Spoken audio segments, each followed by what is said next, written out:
मैं हरिभक्त सिंह आप सभी को सादर प्रणाम करता हूं। आज के अपने इस यूट्यूब सेशन में कल के लिए मैंने डाला था कि एक मिस्टेक हो गई। वो मिस्टेक ये हुई थी कि कल जो है 44 प्रश्नों की श्रृंखला तक ही पूर्ण हो पाया था वीडियो अपलोडिंग में।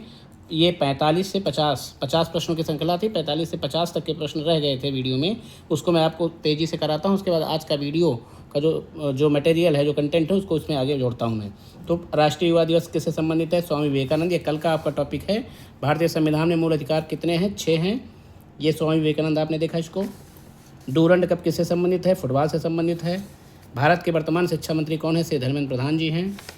यूएन द्वारा 2026 को क्या घोषित किया गया है? अंतर्राष्ट्रीय महिला किसान वर्ष घोषित किया गया है। अल्फ्रेड पार्क कहाँ था? अल्फ्रेड पार्क कहाँ था इसलिए कि क्योंकि अब है नहीं, वो चंद्रशेखर आज़ाद पार्क अब कहा जाता है।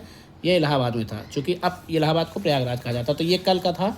कल ये मिस्टेक हुई थी, जो मैंने कहा था एक मिस्टेक हो गई है वीडियो अपलोडिंग में। तो ये कल मिस्टेक था, इसको हमने पूरा किया। तो कुल मिला के ये कल का, ये देखिए आप 11 जुलाई का ये आपका टॉपिक था, कंटेंट था, जिसका एक से ये 5वां पेज बाकी रह गया था। ये कंप्लीट कर दिया मैंने। तो इस प्रकार से ये पूरा हुआ। अब आज का जो आपका कंटेंट है, ये आप मिशन मास्टर 2026 12 जुलाई 2026 का पेज 1 है। आज के जो टॉपिक शेष हैं, अभी तक जो आपने टॉपिक पढ़े उसके अतिरिक्त जो टॉपिक रह गए थे प्रश्नों के, वो ये हैं: बाल मनोविज्ञान से 10 अंक, शिक्षण कौशल से 10 अंक, जीवन कौशल से 10 अंक, गणित से 20 अंक, तार्किक ज्ञान से 5 अंक, कंप्यूटर तकनीकी से 5 अंक। तो कुल मिला के ये 30, 20, 50, 10, 60 अंकों की प्रश्नों की एक श्रृंखला, बहुत ही शानदार श्रृंखला आपके समक्ष ये मैं प्रस्तुत कर रहा हूँ। इसको आप सभी देखेंगे। पहला प्रश्न है, सीखना बहुत तेज़ी से करूँगा, आप लोग निश्चिंत रहें, लेकिन गंभीरता से सुनेंगे। आपसे निवेदन है कि नोट्स जरूर बनाते चलेंगे। सीखना कभी तेज कभी धीमे होता है, इसे अधिगम वक्र में क्या कहते हैं? बाल मनोविज्ञान से प्रश्न उठाया है मैंने, क्रम से मैंने प्रश्न रखे हैं। सीखना कभी तेज कभी धीमे होता है, इसे अधिगम वक्र में क्या कहते हैं? मिश्र वक्र कहते हैं इसको। लिंग्वा फोन किस प्रकार की अधिगम सामग्री है? ये श्रव्य सामग्री है। सीएटी के प्रतिपादक कौन है? लियोपोल्ड वेलक जी हैं। सीएटी मीन्स आप जानते हैं कि ये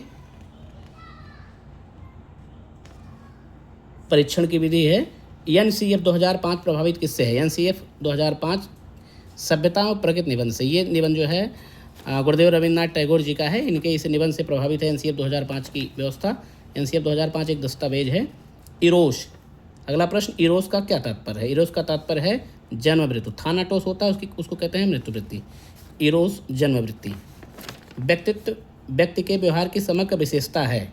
व्यक्तित्व व्यक्ति के व्यवहार की समग्र विशेषता है। उपर्युक्त कथन किसका है? ये कथन है वुडवर्थ महोदय का।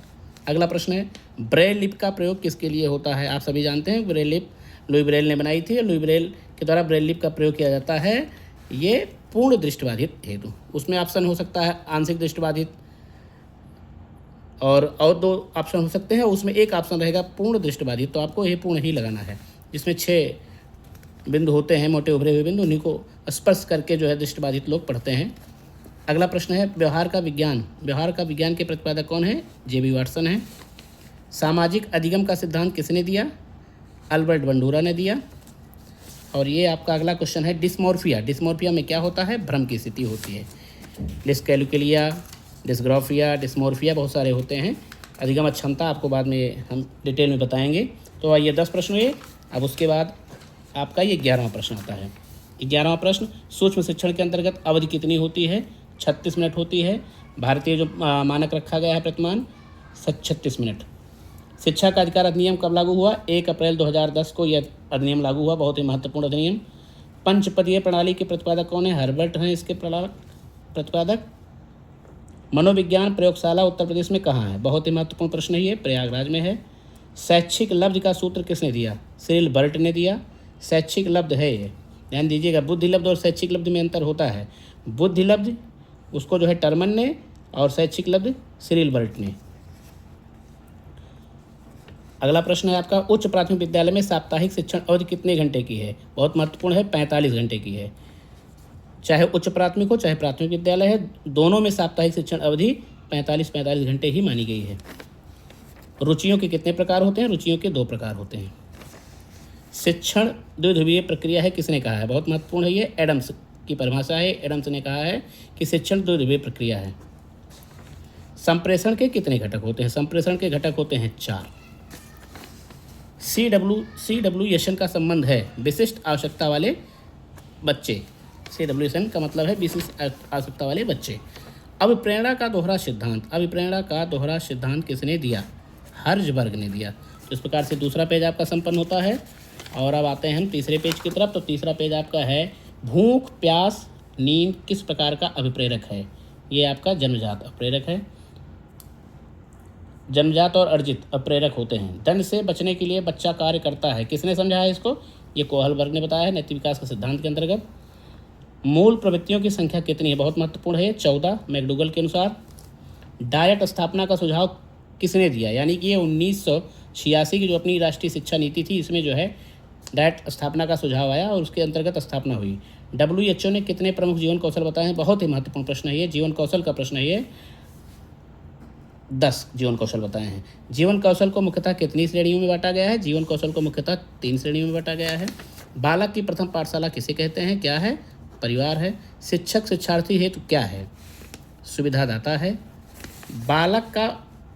बालक पर शिक्षक के आचरण का प्रभाव पड़ता है या नहीं? बिल्कुल पड़ता है। एकल अंकीय, अब गणित शुरू हो गई आपकी 30 के बाद 31 से। एकल अंकीय अभाज्य संख्याएं कितनी हैं? 4 हैं। 4 अभाज्य संख्याएं जो एकल अंकीय हैं। और अगर आप कहिए तो आपको बता भी दें हम, या फिर आप लोग कमेंट में आंसर दें। ये चार एकल अंकीय अभाज्य संख्याओं की संख्या 4 है। ये 4 कौन कौन सी संख्याएं हैं, ये आप कमेंट में आंसर देंगे तो बहुत ही अच्छा लगेगा मुझे कि हाँ, प्रयास मेरा सफल है, आप लोग इंटरेस्ट ले रहे हैं। चलिए अगला प्रश्न। वर्ग की एक भुजा 4 सेंटीमीटर, तो वर्ग का परिमाप क्या होगा? बहुत ही आसान है, 16। चूँकि 4 गुणे भुजा वर्ग के परिमाप का जो है सूत्र होता है, आप जानते हैं, इसीलिए 16 हुआ। तो ये हमारा ये भी हुआ। अब आ गए चौथे पेज पे, क्वेश्चन नंबर 33 पे आ गए हम। 33 में आप देखेंगे, अब इसको आपको लगाने हैं। प्रश्न के उत्तर मैंने इसमें डाले हैं, अब आप इसको प्रश्न को नोट करके इसको लगा के हल करके निकालिएगा। कहीं कोई त्रुटि होगी तो आप कमेंट में ज़रूर बताइएगा। रुपये 3000 पर 2 वर्ष के लिए 11% वार्षिक ब्याज दर से कुल कितनी राशि प्राप्त होगी? जब 11% की वार्षिक ब्याज दर से 2 वर्ष के लिए 3000 रुपये किसी को दिया गया तो कुल कितना रुपये उसको प्राप्त होगा? ये है 3660 रुपये। 5/6, 7/8, 8/6, इसको जोड़ने पर मान क्या आएगा? आपका ये मान ये निकलेगा। भिन्न में आएगा, उसको दशमलव में बदलेंगे तो ये मान आ जाएगा आपका 1/9, 12/13, 3/7, 1/21 को अवरोही क्रम में कैसे लिखेंगे? आपका अवरोही क्रम में जब लिखेंगे तो इस तरह लिखा जाएगा 3/7, 12/63, 1/9, 1/21। और इसको करने का तरीका आप लोगों को मैं अलग से बताऊंगा। बहुत ही आसान तरीके हैं, बहुत ही आसान तरीके हैं। बाकी आप लोग अपने से हल कीजिएगा। कमेंट में जो आप डालेंगे, अपनी समस्या डालेंगे, उसका समाधान मैं कमेंट में या वीडियो बनाकर अच्छे से दे दूंगा। बाकी बहुत ही असल के प्रश्न हैं ये।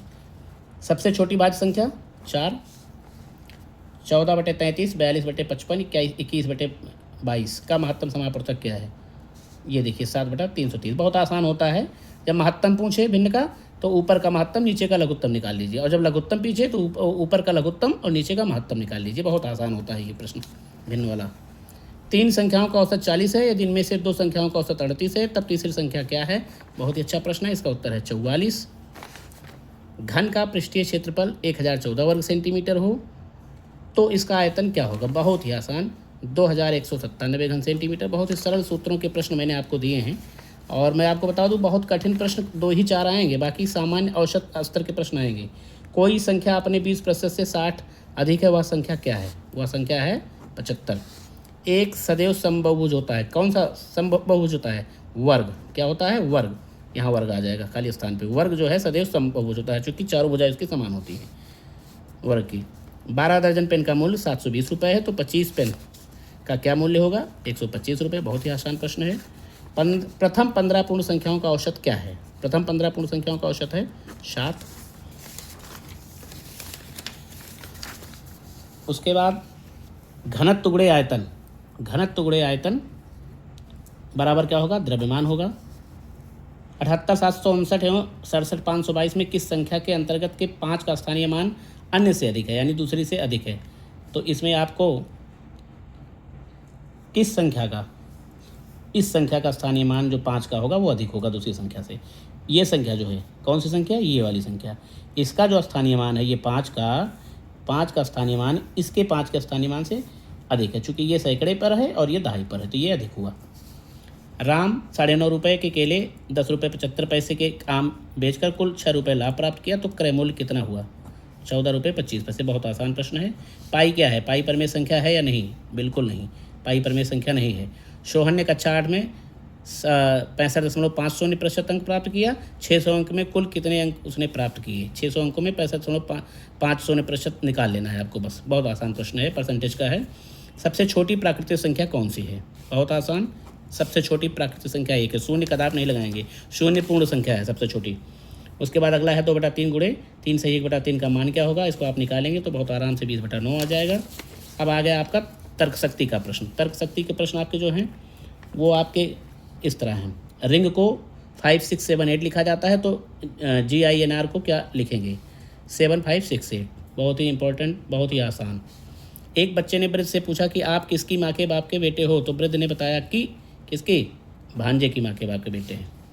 अगला क्वेश्चन है 12 20 30 42, उसके बाद क्वेश्चन मार्क। यहाँ खाली स्थान पे क्या भरा जाएगा? यहाँ पे 56 भरा जाएगा। कैसे भरा जाएगा आप लोग इसको बताएं कमेंट में। वाइज WISE बराबर 23, 9, 19, उसके बाद यहाँ पर कामा डॉट यहाँ पे क्या आएगा? यहाँ पे आएगा 5। कैसे आएगा आप बताएं। अगला है राम दिशा का प्रश्न है ये। राम उत्तर की ओर चला, फिर दाएं मुड़कर कुछ चलकर बाईं ओर मुड़ता है, तो 1 किलोमीटर चलकर फिर बाएं मुड़ता है, और अब वह किस दिशा में चल रहा है? पश्चिम दिशा में चल रहा है। इसको बहुत गौर से आप लोग प्रश्न जो है देख लीजिए, इसके साथ ले लीजिएगा चाहे, और गौर से निकालिएगा उत्तर दिशा का। रैम कंप्यूटर का आ गया। रैम क्या है? RAM। रैम क्या है कहते हैं ना? RAM random access memory, RAM को कहते हैं हम लोग। स्कैनर और प्रिंटर में इनपुट डिवाइस कौन सा है? स्कैनर को इनपुट डिवाइस कहते हैं, प्रिंटर को आउटपुट कहते हैं। ईमेल के जन्मदाता कौन है? ईमेल के जन्मदाता आप देख रहे हैं राय टॉमिल्सन है। उसके बाद NIOS का गठन कब हुआ? ये राष्ट्रीय मुक्त विश्वविद्यालय के संबंध में है। राष्ट्रीय मुक्त विश्वविद्यालय है ये जो है इसका नवंबर 1989 ईस्वी में। इंटरनेट किस प्रकार की अधिगम सामग्री है? श्रव्य और दृश्य सामग्री है। तो इस प्रकार से ये सुबेद प्रथम अभ्यास सत्र आपका पूर्ण हुआ। प्रथम अभ्यास सत्र इसलिए कह रहे हैं कि आपको मैंने बताया था कि मैंने शुरुआत की थी 10 तारीख से। ये आप देख रहे हैं ये 10 तारीख का आपका प्रश्न पत्र है। शुरुआत प्रश्न 1 से मैंने किया था 10 तारीख को, पेज 1 है। ये हिंदी से शुरुआत हुई थी। ये 10 का है। 11 का आपका ये देख रहे हैं आप। अभी मैंने सबसे पहले आपको बताया था ये 11 का आपका है। इसमें GK GS कंटेंट पर्यावरण थे। उसमें भाषा वाले में हिंदी संस्कृत अंग्रेजी था। इसमें GK GS कंटेंट प्लस पर्यावरण का GK GS करंट प्लस पर्यावरण के प्रश्न थे इसमें। और ये जो आज आपने पढ़ा ये जो है ये 12 तारीख का जो आपने देखा अभी, ये 60 प्रश्न जो पूरे हुए ये इसमें थे आपके तार्किक थे, इसमें आपके कंप्यूटर था, इसमें आपका गणित था, इसमें आपका मनोविज्ञान था, इसमें आपका जीवन कौशल था, इसमें आपका शिक्षण कौशल था। 60 अंकों के प्रश्न, ये 150 प्रश्नों की एक श्रृंखला 3 दिन में बहुत ही व्यवस्थित तरीके से मैंने आपको बहुत ही तैयार करके दी है।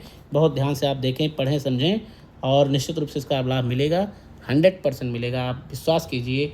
परीक्षा के बाद मैं आपको बताऊंगा कि जितने प्रश्नों की श्रृंखला मैंने आपको दी है उसमें से 70-75% प्रश्न आपको 100% मिलेंगे, मेरी गारंटी है।